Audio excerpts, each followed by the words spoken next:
ICAI theory papers में marks देता है करेक्ट कीवर्ड के, और करेक्ट कीवर्ड तो हम तब लिखेंगे ना जब वो हमें याद हो। यहां पे हालात ऐसे हैं कि कल क्या पढ़ा वही नहीं याद है। आज हम जब थ्योरी पढ़ रहे हैं तो किस दुनिया में खो जाते हैं ये पता ही नहीं होता, और जब कल अगला दिन चालू होता है ना इसी कंफ्यूजन में रहते हैं कि कल का पढ़ा हुआ याद करें या फिर कुछ नया ट्राई करें। यदि आप भी इस कंफ्यूजन में जी रहे हो ना तो इस वीडियो के थ्रू मैं आपका ये कंफ्यूजन हमेशा के लिए दूर करने वाला हूं। मैं यहां पे शेयर करने वाला हूं एक ऐसी मेमोरी रिकॉल टेक्निक के बारे में जिसको मैंने खुद यूज किया और एग्जाम्शन सिक्योर की थ्योरी पेपर में। इवन थ्योरी पेपर मेरे फेवरेट पेपर में से हो गए थे। हेलो दोस्तों, मेरा नाम है अंकित पांडे, बाय प्रोफेशन मैं हूं चार्टर्ड अकाउंटेंट, और इस वीडियो में हम समझेंगे 3 पार्ट के बारे में कि आखिर थ्योरी पेपर में इनिशियल रीडिंग कैसी होनी चाहिए। मतलब हमको फर्स्ट बार थ्योरी कैसे पढ़नी है, then how to fix in a memory, वो पढ़ा हुआ हमको अपने माइंड में कैसे पूरी तरीके से फिक्स कर देना है, एंड थर्ड वन, यदि हम उसको इवन आफ्टर रिकॉल कर रहे हैं 3-4 मंथ तो वो कैसे जल्दी से हमें याद आ जाए। मैंने जितना फील किया है ना इस जर्नी पे, बहुत सारे बच्चे सीए में सिर्फ 2 सब्जेक्ट के कारण फेल हो जाते हैं, वो होती है लॉ और ऑडिट। बिकॉज ये नहीं कि बच्चे इस सब्जेक्ट को पढ़ते कम है, इवन वो प्रैक्टिकल सब्जेक्ट से ज्यादा इसमें टाइम डिवोट करते हैं, बट प्रॉब्लम इज कि वो उसका रट्टा नहीं मार पाते हैं। और मैं ये वर्ड ना एकदम सही यूज कर रहा हूं, बिकॉज आपको कहीं ना कहीं इस जर्नी में ना रट्टा मारने की जरूरत होती है। आपने जो पढ़ा है ना उसको याद रखना पड़ेगा और आपके एग्जाम तक लेके जाना पड़ेगा, बिकॉज थ्योरी में आप कुछ भी लिख दो, बट यदि आपने कीवर्ड नहीं लिखा है ना तो आईसीआई आपको नंबर नहीं देने वाली है। आज के इस वीडियो में मैं जो टेक्निक शेयर करूंगा ना उसके थ्रू इवन कोई ऐसी थ्योरी आ गई जो बिना सर पैर वाली है, यानी उसको सिर्फ रट्टा ही मारना पड़ेगा, वो भी पॉसिबल हो पाएगा। So let's start the video का लाइक टारगेट रखते हैं 501 लाइक का। आई होप आप मेरे को ये अचीव करवा देने वाले हो। देखो 2 तरीके से थ्योरी होती, एक तो बड़ी ही नॉर्मल होती जिसमें आपको कॉन्सेप्ट रहता है, प्रोविजन रहता है, जिसको आपने एक बार समझ लिया, अब उसको अप्लाई करके ना केस स्टडी सॉल्व करना है, और इसमें किसी भी बच्चे को प्रॉब्लम नहीं होती। इनफैक्ट वो सब का ना एक फेवरेट एरिया होता है, यहां से तो हम स्कोर लेके ही आएंगे। जैसा आपने फील किया होगा कंपनी ऑडिट वाले चैप्टर हो गए, यहां पे कुछ प्रोविजन है जिनको हम अप्लाई करेंगे और क्वेश्चन को सॉल्व कर देंगे। शायद ये बच्चों की प्रॉब्लम है भी नहीं, प्रॉब्लम है दूसरे टाइप की थ्योरी जहां पे आपको पॉइंट याद करने रहते हैं, और वो पॉइंट ना एग्जैक्ट वही होने चाहिए, क्योंकि वो होते हैं आईसीआई के कीवर्ड। यदि उनको आपने नहीं लिखा ना तो आपको मार्क्स नहीं मिलेंगे। कुछ पैराग्राफ होते हैं जहां पे आपको सेम पैराग्राफ रटना होता है, उसके लिए मेरे को चलना पड़ेगा कंप्यूटर स्क्रीन पे, जहां पे मैं समझाता हूं कि इस टाइप की यदि थ्योरी आई ना तो आप उसको चुटकियों में कैसे याद कर सकते हो। हाँ जी मित्रों, तो मैं आ चुका हूं अपनी कंप्यूटर स्क्रीन पे, और वो 3 पॉसिबल सिनेरियो मैंने यहां पे ले रखे हैं। लाइक पहला क्वेश्चन कुछ ऐसा पूछे जा सकते हैं कि आप बताओ कॉन्ट्रैक्ट का परफॉर्मेंस कब इंपॉसिबल हो जाता है, जहां पे आपके पास ये 4 पॉइंट है, आप देख रहे होंगे, और इनमें कुछ कीवर्ड है जो आपको ध्यान आ जाए ना तो एग्जाम में आप लिख सकते हो। सेकंड क्वेश्चन कुछ इस टाइप के आपके एग्जाम में दिखते हैं, like right of unpaid seller. Unpaid seller के राइट क्या होते हैं, और ये ऐसे क्वेश्चन होते हैं जहां पे आपको हेडिंग लिखनी रहती है, और ये हेडिंग जो है वो मैच करनी चाहिए, तभी आपको मार्क्स मिलते हैं। इसके अंदर थोड़ा सा ऊपर नीचे लिखोगे कोई दिक्कत नहीं, वो चल जाएगा। और थर्ड टाइप की थ्योरी आती है जहां पे आपको चीजों को पैराग्राफ में लिखना होता है, यानी कुछ जो है वो कीवर्ड हैं जो आपको ध्यान रखे हैं यदि आपने, तो एग्जाम में श्योर शॉर्ट मार्क्स मिलने वाले हैं। और मेरा वादा रहा ये तीनों तरीके की थ्योरी ना इस वीडियो के एंड तक आपको पूरी तरीके से याद हो चुकी होगी, और आप इस टेक्निक को अप्लाई करके ना एग्जाम में ऐसी बहुत सारी थ्योरी याद रख सकते हो। तो शुरुआत करते हैं हम फर्स्ट क्वेश्चन से। लाइक यहां पे देखोगे ना तो मैं बहुत ज्यादा टेक्निकल नहीं जाता हूं, बस कुछ जाता हूं। यहां पे यदि आपको ये याद रहा ना कि कोई भी चेंज हो गया जो कि कैसा है, अनफॉरसीन है, कहां पे लॉ में, मतलब इसमें से कोई एक वर्ड यदि याद रह गया तो आपको ये एग्जाम में याद आने वाला है। देन आपको distraction of the subject matter, ये वर्ड याद हो जाए ना किसी तरीके से काम हो जाने वाला है। देन है यहाँ पे नॉन एग्जिस्टेंस और non occurrence of the particular state और थिंग, मतलब ये कुछ कीवर्ड हो गए और यहाँ पे क्या हो गया, डिक्लेरेशन ऑफ वॉर। तो मैं होता ना तो इसको किस तरीके से याद करने करता ना, आप ये समझो। लाइक यहाँ पे आप देखोगे तो कुछ ना कुछ एक वर्ड है, लाइक यहाँ पे ये इस वर्ड का लो तो ये यू हो गया, डी हो गया, एन हो गया, देन अगेन डी हो गया। सो आपको क्या करना है ना, इससे एक वर्ड जनरेट करना है। बहुत सारे गूगल में भी आपको मिल जाएंगे कीवर्ड जनरेटर टूल। बाकी आप अपनी दिमाग से सोचोगे ना, आप अपने जो है वो कॉमन वर्ड जो यूज करते हो ना उनको ट्विस्ट कर सकते हो। जैसे मैं यहां पे क्या कर सकता हूं ना, मेरे को डी दिख रहा है, एन दिख रहा है, डी दिख रहा है, तो मैं एस को ऐसे याद करूंगा किसमें, डी एन डी लग गया लॉ में भाई, क्या लग गया, डी एंड डी लग गया किसमें, लॉ में लग गया। मतलब अब आप ये सोचो कि आपके सामने एक कीवर्ड हो गया, डी एन डी लग गया किसमें, लॉ में लग गया।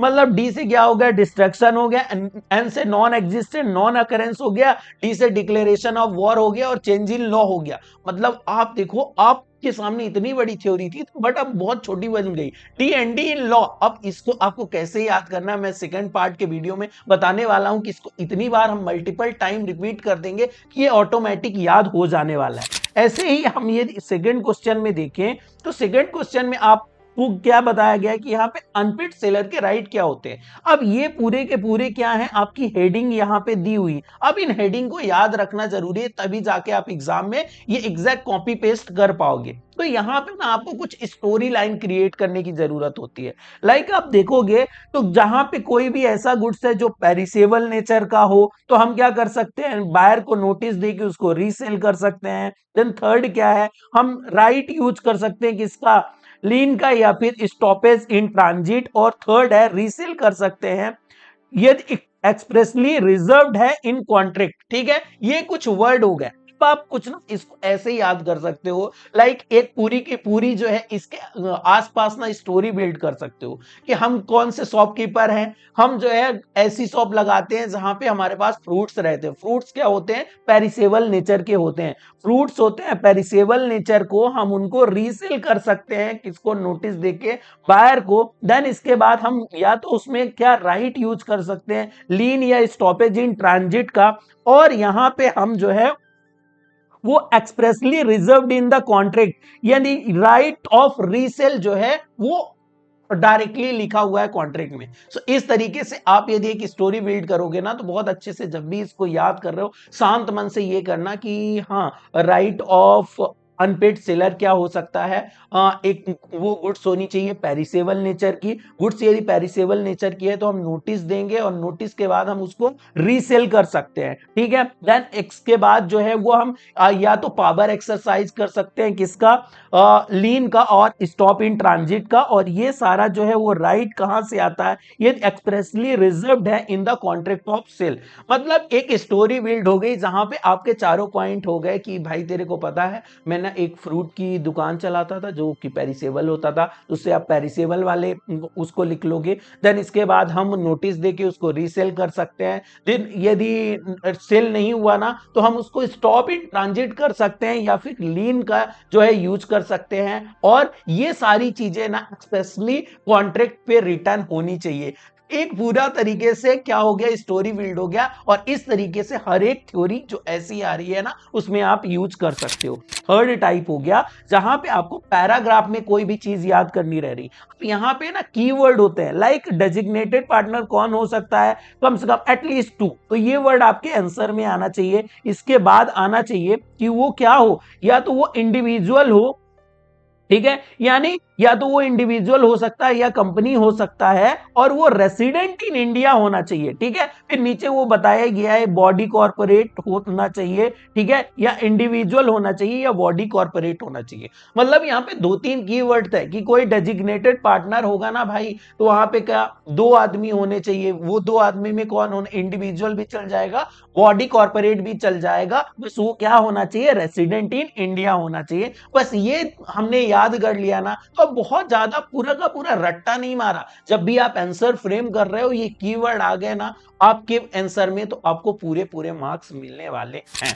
जैसा मैंने वादा किया था आपके साथ कि ये तो पहली चीज हुई, फर्स्ट स्टेप हुआ कि आप इनिशियल थ्योरी की रीडिंग कैसे करोगे। यहां से जैसे ही आपने रीड किया ना, ये पूरी तरीके से इंटरेस्टिंग बनता चला गया। लाइक पहले में हमने डीएनडी लॉ वाला, दूसरे में आपको पता स्टोरी लाइन बना दी, पेरिसेबल जो है फ्रूट्स है, और थर्ड वाले में हमने कीवर्ड याद कर लिया। अब जब भी इनको याद कर रहे हो ना, आपको ऑलवेज थ्योरी ना बोल बोल के याद करनी है। मतलब यदि आपको बैठ के नींद आती है ना, तो इधर उधर घूमते रहो। मैंने ये टेक्निक बहुत ज्यादा फॉलो की थी कि मैं इधर उधर घूम के जो है वो कम से कम 5-6 बार बोलने की कोशिश करूंगा। मतलब डीएनडी डीएनडी डीएनडी हो गया लॉ में, डीएनडी हो गया लॉ में, ऐसे करके आप 5-6 बार बोल देते हो। या फिर आपके साथ कोई ऐसा फ्रेंड है जो आपके साथ पढ़ाई कर रहा है ना, तो उसको समझाओ कि तेरे को पता है क्या, कब हो जाता है इम्पॉसिबल परफॉर्मेंस करना कॉन्ट्रैक्ट में, जब डीएनडी इन लॉ हो जाए, डीएनडी इन लॉ हो जाए। बाय द वे आपके पास कोई दूसरा कीवर्ड है तो मेरे को कमेंट बॉक्स पे जरूर बताना। तो ये एक पूरी तरीके से गेम बन जाता है, और जब भी आपके डीएनडी दिमाग में जाएगा ना, पूरी तरीके से आपका दिमाग एक्टिवेट हो जाएगा, भले वर्ड डीएनडी है। सेम जो है वो प्रोसेस यहां पे करोगे कि जब आप इनिशियल रीडिंग कर रहे हो तो कम से कम आपको एटलीस्ट क्या करना है, 5 से 7 बार दोस्त बोल बोल के आपको इसको याद करना है। अब आपने इसकी इनिशियल रीडिंग कर ली। अब आपको क्या करना है, जब भी आप सोने जा रहे हो ना, तो मेक श्योर करना 15 से 20 मिनट, या तो बेड में जाने से पहले, बेड में भी जा चुके हो ना, पूरी तरीके से आज के दिन में क्या थ्योरी पढ़ी उसको रिमाइंड करने की कोशिश करना। कुछ उसमें याद आएगी, कुछ याद नहीं आएगी। सो आप अपने पास एक ऐसी कॉपी रखना जिसमें ये कीवर्ड लिखते चले जाओ, या फिर क्वेश्चन के ऊपर लिखते चले जाओ। तो फटाफट जो याद आ गया, नहीं याद आया ना, तो उसको देख लो 2-5 मिनट और सो जाओ। जब अगले दिन आप उठ रहे हो ना, तो अगेन ये आपको याद करने की कोशिश करना है, like DND in law, perishable वाली स्टोरी, वो जो 2 कीवर्ड है, ऐसे करके। और ये सब काम करने में ना आपको 10 से 15 मिनट लगेंगे। आप जैसे ही जगह वैसे ही याद कर लिया, नहीं याद आई ना चीजें, तो आपने कॉपी अपनी देख ली और इसके अंदर की एक बार सारी चीजें देख ली। अब क्या हो गया, एक तो इनिशियल रीडिंग की थी, रात को देख लिया, सुबह देख लिया, इस तरीके से हमने इसको 3 बार पढ़ लिया। अब आपको ना इस थ्योरी को नेक्स्ट डे जो है वो सेम रिपीट करना, मतलब 2 दिन तक सेम ऐसे ही काम करने जाने हैं। एक मैं इसको बोलता हूं, एक गोली सुबह एक गोली रात। मतलब बस सोते जाते टाइम पे ना ऐसा करते जाओ। हर तीसरे दिन का पढ़ा हुआ आपको रिपीट नहीं करना है, बट आपने रिसेंट जो 3 दिन पढ़ा ना उसको रिपीट करते चले जाना है। तो भैया वो 3 दिन वाला हमें भूल नहीं जाएगा, नहीं नहीं नहीं नहीं। अब जब अगला संडे आएगा ना, तो तू जितना एक वीक में पढ़ा है ना, पूरा एक बार तू रिकॉल कर देगा। और ये रिकॉल होगा पूरी तरीके से आंख बंद करके। तू एकदम भूल जा तूने क्या क्वेश्चन पढ़ा था, उसको जो है वो करते जा। लाइक तेरे आंसर से ना तेरे को क्वेश्चन याद आएगा कि जिसमें हमने डीएनडी वाला वर्ड बनाया था ना, वो जो था वो इम्पॉसिबल ऑफ परफॉर्मेंस था। इसके बाद पेरिसेबल गुड्स वाला था। देन उसके बाद जो हमने 2-3 कीवर्ड हाईलाइट किए थे, डेजिग्नेटेड पार्टनर वाले थे। ऐसा करके पूरा एक वीक तुमने मेमोरी पे एकदम फीड कर दिया। अब मैं बोलता हूं इसको तुम 4 से 5 महीने बाद, इनफैक्ट आप कभी यदि मेरे वीडियो में आओ 4-6 महीने 1 साल बाद, भले आप सीए फाउंडेशन में हो, इंटर में हो, फाइनल पे हो, या फिर कोई दूसरा कोर्स, मेरे को बताना, ये वर्ड नहीं भूलने वाले, क्योंकि मेमोरी में तुम्हारे फीड हो गए। अब यदि आप इसको 4 महीने बाद भी, 5 महीने बाद भी यूज कर रहे हो, इनफैक्ट साल भर 2 साल हो जाएंगे तो भी ये वर्ड आपको याद आने वाले हैं। आई होप यहां तक बहुत कम बच्चे मेरे साथ होंगे, बट जितने बच्चे होंगे ना, उनको पूरी तरीके से माइंड में क्लियरिटी आ गई होगी कि रट्टा मारने का सिर्फ एक ही तरीका है। और यदि आप रट्टा मारने से घबरा रहे हो ना, तो मैं बताऊं ये एग्जाम आपके लिए टफ जाएगी। बट ये छोटी मोटी टेक्निक है यार, हमने स्कूल में ऐसा ही किया है। हर चीज के पीछे लॉजिक नहीं, इन चीजों के पीछे लॉजिक यदि आप ढूंढने जाओगे तो कितना ढूंढोगे। आपको एग्जाम में अल्टीमेट रिटेन करना है और एग्जाम पास करना है। एक श्योर, यदि आपको अभी तक वीडियो को लाइक नहीं किया, फटाफट लाइक कर दो। मेरे बहुत सारे दोस्त हैं जो वीडियो देखते हैं बट चैनल को सब्सक्राइब करना भूल जाते हैं। सो चैनल को सब्सक्राइब कर लेना, क्योंकि मैं ऐसे और अमेजिंग कंटेंट आपके लिए लेके आता रहता हूं। सो फटाफट आप चैनल को सब्सक्राइब कर लो। और हाँ, मेरे को बताओ ना कमेंट बॉक्स पे कि आपको किस टॉपिक पे वीडियो चाहिए, मैं उसके लिए लेके जरूर आऊंगा। अभी तक यदि आपने टेलीग्राम चैनल ज्वाइन नहीं किया ना, फटाफट वो ज्वाइन कर लेना, क्योंकि मैंने ऑलरेडी वहां पे PYQ जो है अकाउंट लॉ के शेयर कर दिए हैं। ऐसी अमेजिंग टेक्निक टिप्स शेयर करता रहता हूं। बाकी मैं मिलता हूं आपसे नेक्स्ट वीडियो में, तब तक के लिए इस टेक्निक का यूज करके मेरे को कमेंट बॉक्स पे जरूर बताना कि आप इस टेक्निक का कैसे जो है वो यूज कर पा रहे हो। और हाँ, यदि आप कंसिस्टेंसी से जो है वो जूझ रहे हो तो मैंने 5 PM क्लब स्टार्ट किया है। यदि आपको नहीं पता है तो मैं वीडियो के लास्ट में 5 PM क्लब वाली वीडियो भी दे दूंगा, उसको जाओ देखो। हम डेली जो है एक ऐसी कम्युनिटी है जो सुबह 5 बजे पढ़ रही है और ये नॉन स्टॉप आपके एग्जाम तक जाने वाली है। सबसे अच्छी बात है, it's absolutely free of cost. So जाओ यार, अच्छे से पढ़ाई करो और इस एग्जाम को फोड़ो तोड़ो मचाओ। मैं मिलता हूं आपसे नेक्स्ट वीडियो में।